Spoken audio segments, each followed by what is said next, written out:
ઈચ્છાપુર પોલીસે 7 વર્ષથી નાસ્તા ફરતા આરોપીની ધરપકડ કરી છે. ખૂનના પ્રયાસ અને આર્મ્સ એક્ટ હેઠળ ગુનામાં સંડોવાયેલા આરોપી નરેન્દ્ર તોમરને પકડવામાં ઈચ્છાપુર પોલીસને ટેકનિકલ સર્વેલન્સ અને અંગત બાતમીની મદદ પર પકડી પાડવામાં આવ્યો છે.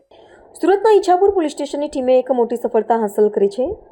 7 વર્ષથી ફરાર ફરતો આરોપી નરેન્દ્ર તોમરને ઈચ્છાપુર પીઆઈ એસસી ગોહિલ અને તેમની સર્વેલન્સ ટીમે ટેકનિકલ સર્વેલન્સ સીસીટીવી ફૂટેજ અને અંગત બાતમીના આધારે ઝડપી લીધો છે.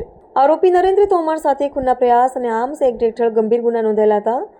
મળતી માહિતી અનુસાર આજથી 7 વર્ષ પહેલા ચેક બાઉન્સ થવાના મુદ્દે ફરિયાદી સાથે થયેલા વિવાદમાં નરેન્દ્ર તોમરે તેમની સાથે ઝઘડો કર્યો હતો અને બાદમાં તેમને ડરાવવા 2 રાઉન્ડ ફાયરિંગ પણ કર્યું હતું.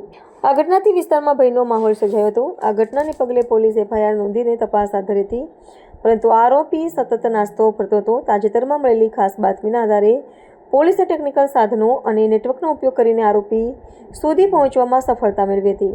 હર્ષદ મહાયવંશીનો રિપોર્ટ, આઝાદ ન્યૂઝ.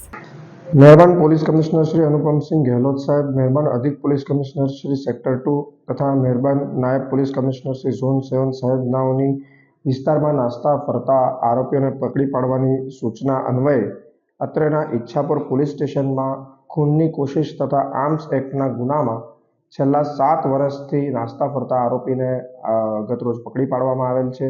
આ આરોપીએ ચેક બાઉન્સ થયા બાદ ફરિયાદી સાથે ઝઘડો કરેલ હતો અને નજીવી બાબતમાં પોતાની લાયસન્સવાળી રાઇફલથી 2 રાઉન્ડ ગોળીબાર કરીને જાનથી મારી નાખવાની કોશિશ કરેલ હતી. આરોપીનું નામ